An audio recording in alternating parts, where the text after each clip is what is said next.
About 50 years ago, an astronaut returning from the moon experienced things that he couldn't find a scientific explanation for. So, with some colleagues, he launched a new science focused on the mind and how it works in the body and across space and time. It's the field of Noetics, where the tools of modern science are used to help us understand how what we think and feel affects us and the world around us. Now, this is Dr. Ruth Miller's Noetic Moments from the studios of KXCR Community Radio in Florence, Oregon.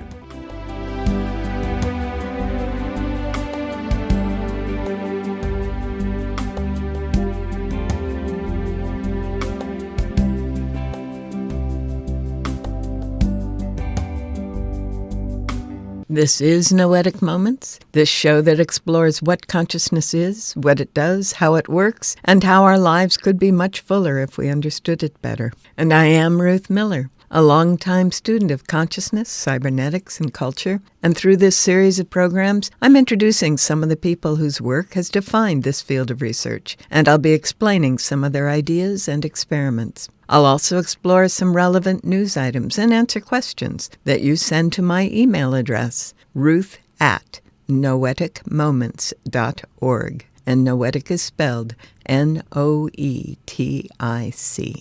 Now, over the course of these programs, we've learned that although the medical world defines consciousness as what we're aware of at this moment, most of what goes on in the mind is not in our conscious awareness at all, but goes on in unconscious processes. From Jung and Freud and other early researchers, we learned that our minds can be thought of as having three aspects. We're calling those our normal awareness, or the conscious mind, the subconscious mind, which keeps our bodies going and includes our fears and beliefs about threats and dangers, and the superconscious mind, which connects us with our highest ideals and guides us in our actions. We learned that we can change our state of consciousness, so we're aware of different aspects of the mind at different times. And then we learned that the brain modifies whatever sensory signals it receives to fit past patterns of experience, following a default network in the neuronal paths. This means we perceive, we see, hear, taste, and feel what we expect to experience based on the past. We also saw that our body often responds faster than nerve impulses or chemicals can travel, and typically before we're even aware of it. Some experiments have even demonstrated that a person's mind continues to perceive and process for as much as several hours, even when the brain and heart are flatlined and the person has been declared dead. And we learned that no one has yet been able to pinpoint how ideas and thoughts are formed in brain tissue.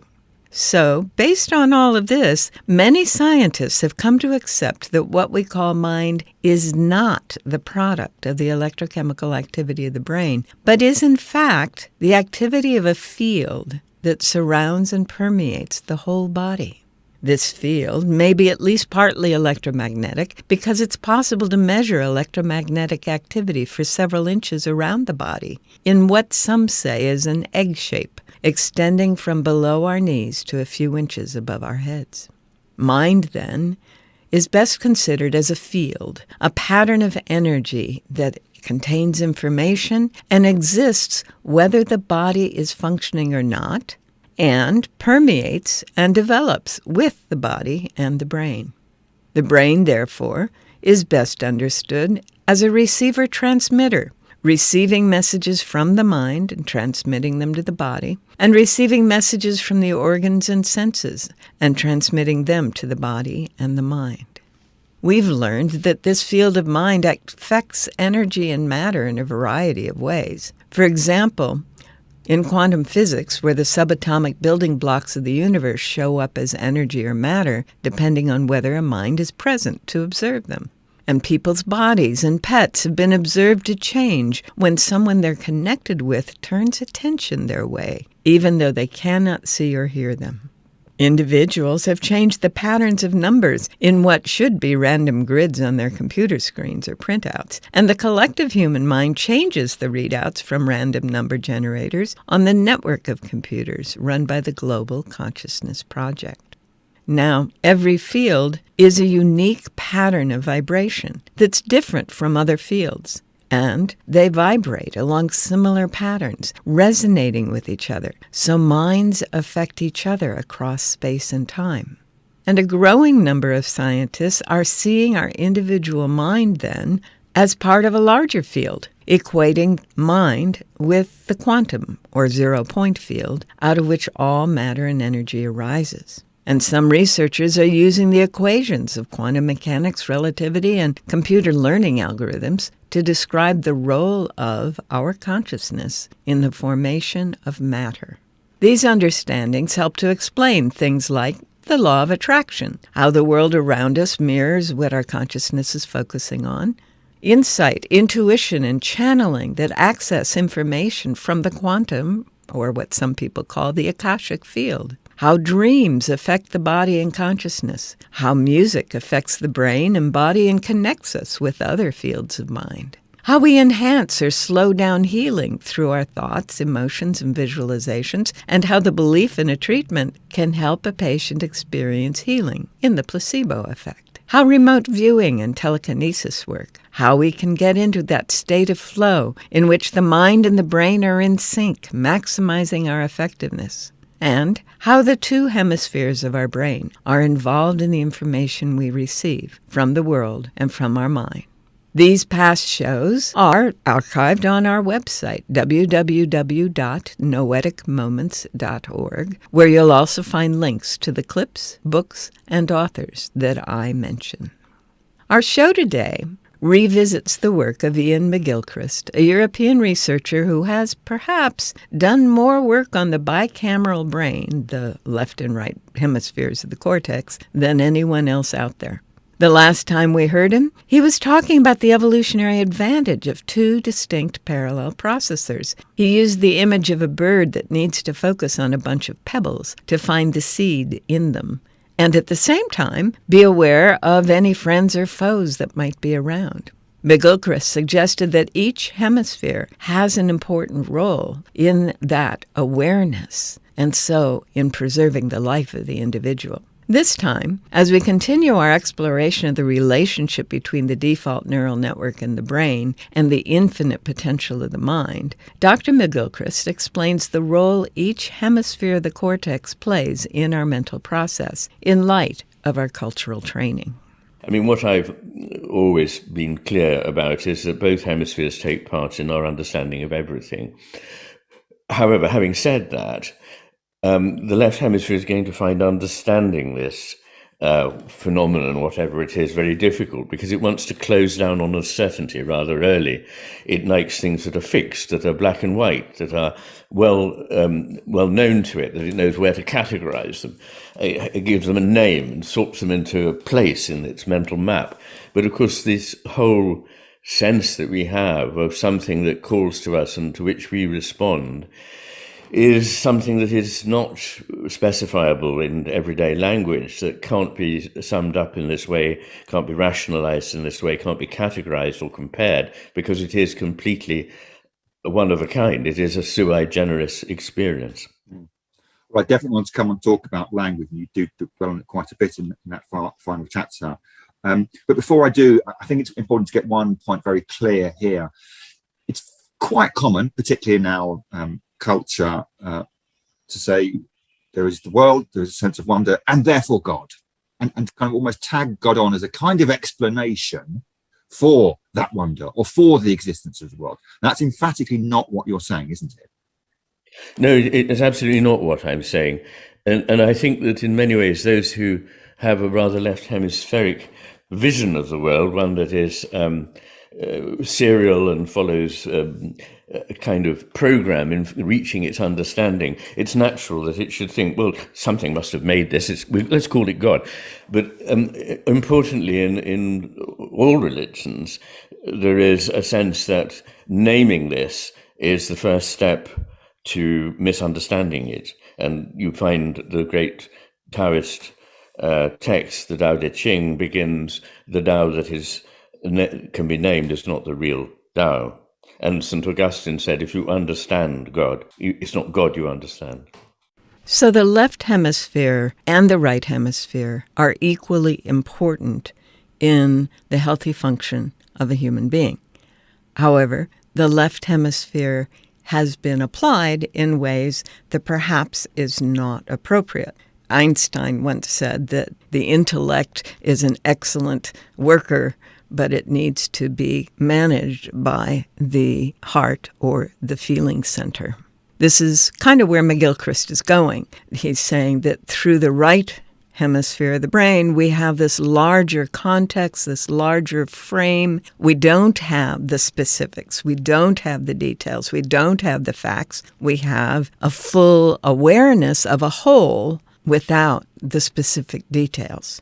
The left brain gives us those details and figures out the relationships and categorizes them and judges them and evaluates them. And that's what we've all been trained to do. That's why most of our default networks are primarily located in the left brain. McGilchrist goes on and suggests that what we need to learn to do is bridge and merge the two aspects of brain in order to function as the fully creative beings that we are. I'll let him put it in his own words. There is an obligation on us to use our consciousness wisely because it is creative. Our consciousness helps bring about what is. This is to do with the quality of attention, which I believe is a moral act, because the kind of attention you pay to things changes what there is in certainly your experienced world, and possibly in the long run, in any world that can be experienced. And it also changes you who are doing the attending. So you're right that consciousness is a powerful element in existence, if you can put it that way, and it has serious consequences what we do with it. He addresses this further in an interview with Jordan Peterson, who we will be talking about at some point on this show. Let the two of them begin their conversation now. Jung made, trying to account for radical personality transformation. Right. And so his idea was this, and I think it's commensurate with the ideas of inhibition between the two hemispheres. So let's imagine the left is habitually inhibiting the function of the right to keep fear under control. It does that all sorts of ways. But so imagine that the right is reacting to anomalies and it's aggregating them. Okay, the left can't deal with them, so the right is aggregating anomalies. And maybe that's starting to manifest itself in nightmarish dreams, for example. It's like, these anomalies are piling up. It's indication that you're on shifting sand. Well, so then imagine that the right hemisphere aggregates anomalies, and then it starts to detect patterns in the anomalies. And so now it starts to generate what you might consider a counter-hypothesis to the left's hypothesis.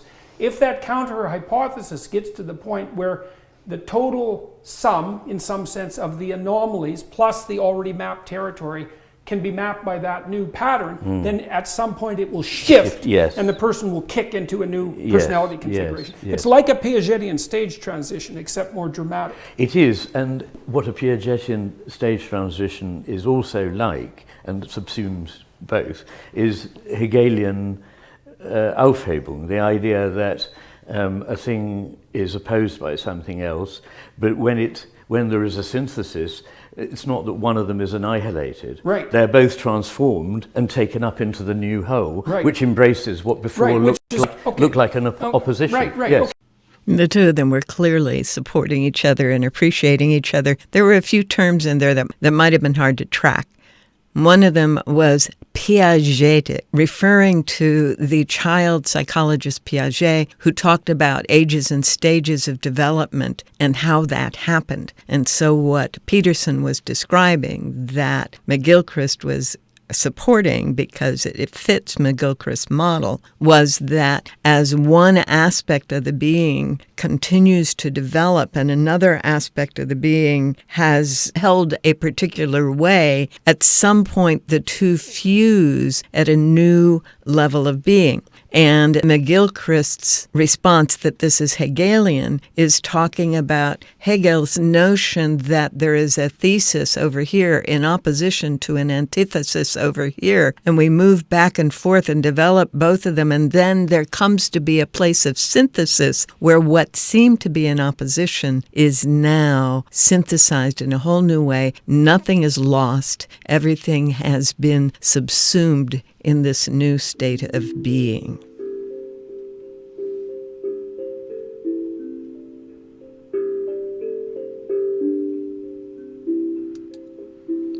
Well, if you've just tuned in, you are listening to Noetic Moments, a radio show exploring what consciousness is, how it works, and how our lives can be greatly enhanced as we understand it more fully.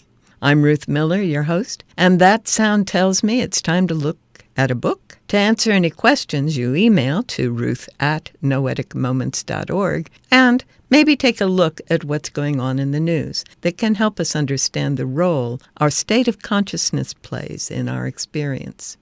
Now, Ian McGilchrist has written 2 books. One is called The Matter with Things, and the other, The Master and His Emissary. Well, The Master and His Emissary was a really controversial study when it came out, and a lot of folks in the traditional sciences were not pleased. The idea being that we're accustomed to saying the left brain, with all of its rational thoughts and analyses and evaluations, is the master. And he's suggesting perhaps no. In the same way that Einstein was saying no, the intellect needs to serve the heart, not to be the master. The other book, The Matter with Things, has been so well documented, all of the research in it, that the controversy surrounding McGilchrist's work had to back off quite a bit. So I want to talk about The Matter with Things today. The subtitle of it is Our Brains, Our Delusions, and the Unmaking of the World. Came out in 2021. Ian McGilchrist is trained as a psychiatrist, but has learned to become a research scientist as he tried to understand this whole thing of the divided brain. Now, his book, The Master and His Emissary, the subtitle was The Divided Brain in the Making of the Western World. The Matter with Things goes a different way. It talks about the radically different worldviews that are presented by the 2 hemispheres of the brain, which we heard from him earlier, that the left brain sees things, as he said, like a bureaucrat, and the right brain sees things more like a poet. The book is, to quote, an attempt to convey a way of looking at the world quite different from the one that has largely dominated the West for at least 350 years. It's 2 volumes, it's 1,500 pages, and in one interview I heard him say that he has over 2,000 references, and the bibliography is 180 pages long. One of the fundamental differences that he talks about is that while both approaches are necessary and complementary, the left hemisphere's operation should not dominate the right. As Einstein said, it makes a good servant, but a very poor master. McGilchrist says, you could say, to sum up a vastly complex matter in a phrase, that the brain's left hemisphere is designed to help us apprehend and manipulate the world, and the right hemisphere to comprehend it, to see it all for what it is. He's saying because it's coming from the left brain, we no longer live in the presence of the world, but rather in, as he said in the interview we had earlier, a representation of it. The left hemisphere's task is to represent what first is presented to the right hemisphere. Now, there's a big thing that you heard in the conversation with Jordan Peterson, where they're talking about how the primary thing that goes on between the 2 hemispheres are attempts to block and slow down, to interfere with the moving back and forth. And it turns out that much of the corpus callosum, rather than helping the shifting of information back and forth, is actually impeding it. And so a huge part of what he's talking about is how we need to rewire the neural network to begin to turn that around. There are 2 volumes to The Matter with Things. Volume 1 is called The Ways to Truth. And he talks about how the left brain approaches it and how the right brain approaches it. And he talks about things like autism and schizophrenia in terms of blocks between those 2 aspects of the brain. In part 2 of Volume 1, he looks at the hemispheres as different paths to truth. He talks about the advantages and limitations of each and argues that in each of them, the right hemisphere of the brain plays a more important role than the left. He sees science, reason, intuition, and imagination as all important, but the intuition and imagination as being more important. In Volume 2, which he calls What Then Is True, McGilchrist asks the question, of course, what is truth, right, as we all must, and he suggests some possibilities. He suggests the coincidence of opposites, the idea that at a deeper or higher or transcendent level, apparent opposites may be reconciled. Well, that gets to what he was talking about with Peterson again, that apparent opposition of the Hegelian thesis, antithesis, and synthesis, or the Piaget developmental process, or the Carl Jung shifting personality process, all is the coincidence of opposites in a way that reconciles and finds union between two apparent different approaches. And then another one is the one and the many. Another one is flow and movement. Another one is matter and consciousness. And then he looks at purpose, life, and the nature of cosmos, and leading to a sense of the sacred. He is, in fact, saying consciousness has to pre-exist everything, which pretty much goes along with what we're saying. He says it's ontologically fundamental. You can't have consciousness arising out of something that has no consciousness in it. And so you have to start with consciousness. There were a lot of people responding, of course, in many, many, many different ways. It's a lot of pages to review and comment on, but there are both positive and negative reviews to this concept that he is presenting, and they are suggesting that this book is offering something that needs to be looked at much more carefully, with many more different ideas brought to it. Nonetheless, the two books together are being considered perhaps equivalent to the work of Charles Darwin, John Stuart Mill, Karl Popper, in the sense of saying, we know you've been thinking this way, but you really need to look at this other way of thinking. And that's the great gift that Ian McGilchrist is bringing us in this day and age. Shifting gears, everywhere that I'm listening to people, I'm hearing concerns and fears on many people's part about why they are feeling great disruption, great change, wondering what is it that's trying to happen. There is a word, it's liminal. We've talked about it before. It's that place where you aren't completely out of what has been, and you are really have no idea what is becoming, and you are not what you were, and you aren't what you are about to be, and yet you are. This is liminal. This is the state that is suspended. You've heard subliminal. It's below awareness. Liminal is you're just in awareness. There's no action, no thought that work to get you through it. And this is something I believe virtually all of humanity is going through right now. And so let's look at what is happening in the season, in this time of change that happens all over the world at this equinox and is celebrated by a lot of spiritual traditions. We want to pay attention to this.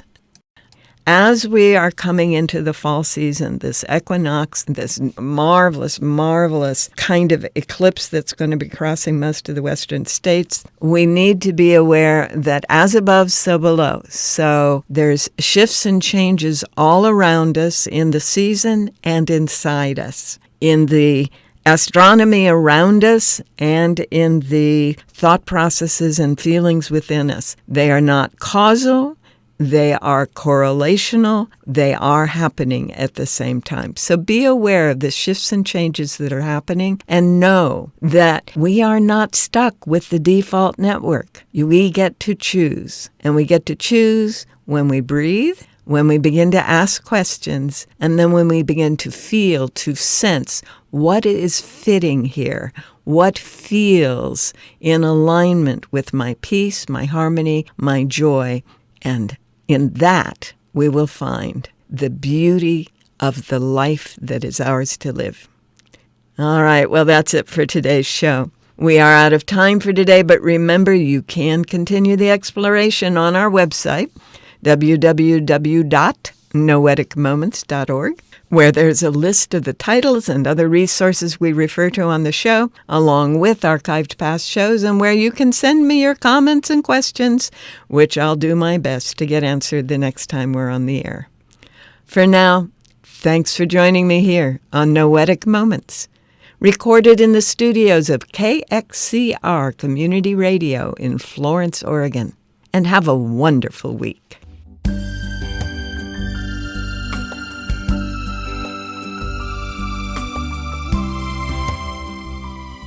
You've been listening to Dr. Ruth Miller's Noetic Moments. This program is produced in the studios of KXCR Community Radio in beautiful Florence, Oregon, supported by you, our listeners. Our theme music is Tumbling Planets, composed and performed by Jeff Lovejoy. To hear this program again or learn more about Noetic Sciences, search our website, www.noeticmoments.org.